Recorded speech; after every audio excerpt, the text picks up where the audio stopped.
দেশের প্রখ্যাত লেখক, গবেষক এবং বামধারার বুদ্ধিজীবী বদরুদ্দিন উমর আর নেই।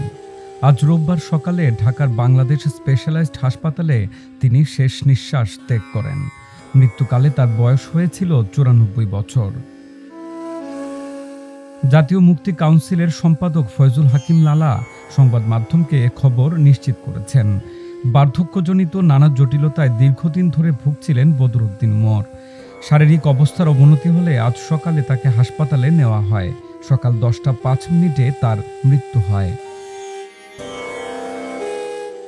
রাজনৈতিক পরিচয় ছাপিয়ে তিনি একজন লেখক, গবেষক ও বুদ্ধিজীবী।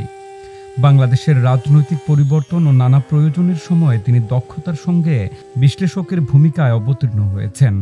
বদরুদ্দিন উমর তার পেশাজীবন শুরু করেছিলেন ঢাকা বিশ্ববিদ্যালয়ের খণ্ডকালীন শিক্ষক হিসেবে।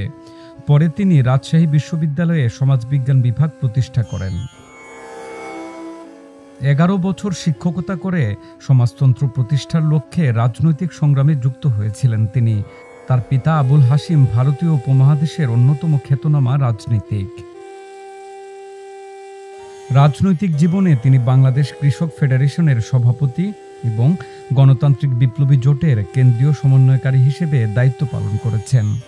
একসময় তিনি পূর্ব বাংলার কমিউনিস্ট পার্টির কেন্দ্রীয় কমিটির সদস্যও ছিলেন। ২০০৩ সালে তিনি জাতীয় মুক্তি কাউন্সিল নামে একটি সংগঠন প্রতিষ্ঠা করে তার সভাপতির দায়িত্ব গ্রহণ করেন।